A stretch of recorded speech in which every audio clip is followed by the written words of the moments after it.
দেখো বন্ধুরা, আমি আজকে আমের আচার করব। তাই এখানে গুড় দিয়ে দিয়েছি।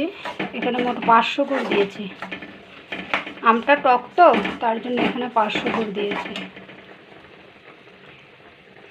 তোমরা তাহলে দেখতে থাকো আমি আমের আচারটা শিলে সব কিছু মশলাগুলো একসঙ্গে ভেজে নিয়ে এসেছি। সঙ্গে 3টে শুকনো লঙ্কা দিয়েছি। এগুলো বেটে নিই। অল্প একটু জিনিস, তাই আর মিক্সচারে করলাম না, শিলে বেটে নিচ্ছি। আমার সঙ্গে থাকো ভিডিওটা দেখার জন্য। দেখো, শিলে আমি মশলাটা বেটে নিচ্ছি। বেশি একটা মিহি করবো না।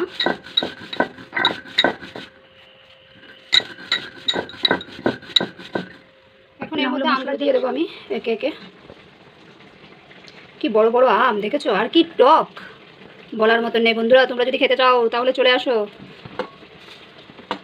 আমার ভিডিওর মধ্যে লিঙ্ক দেওয়া আছে, আমার বাড়ি কোথায় সেই ঠিকানা ধরে তোমরা চলে আসো আমের আচার খেতে এই গরমে। আমি আমটার মধ্যে কোনো লবণ হলুদ কিচ্ছু মিক্সড করিনি, পরে করব। গুড়টা আমের মধ্যে ঢুকে যাক। এখন একটু এভাবে থাকবে, পরে আমি সব কিছু মশলাগুলো পরে দেবো।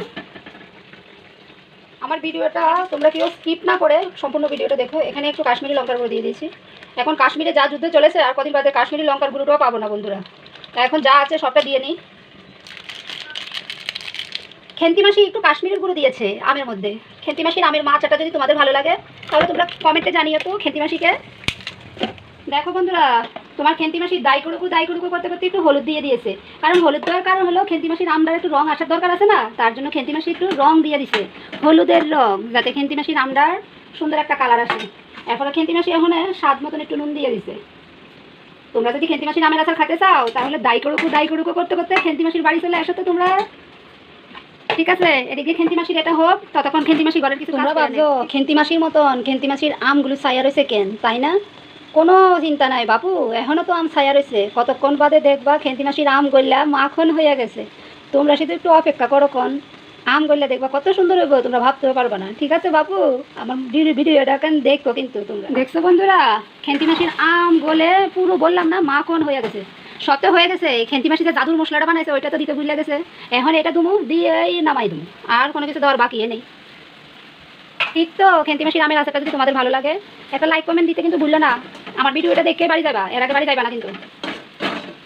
ততক্ষণ আমের মশলাগুলো আমের মধ্যে ঢুকে যাক, আর খেন্তি মাসি আমরা রেডি করুক তোমাদের সামনে প্রেজেন্ট করবে। খেন্তি মাসির বন্ধুরা কত সুন্দর আছে খেন্তি মাসির আমের আচারটা, দেখো তো।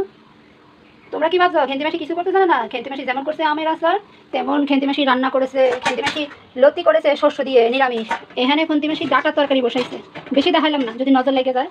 আর দেখছো কড়াইটা কত সুন্দর হয়ে রয়েছে খেন্তি মাসির। ভাবছি একটু চাইটা খাবো। কত কষ্টের জিনিস, ফালাইলে কষ্ট হইব না? আবার তোমাদের খেন্তি মাসি যদি কষ্ট পায় তোমাদের কি ভালো লাগবে?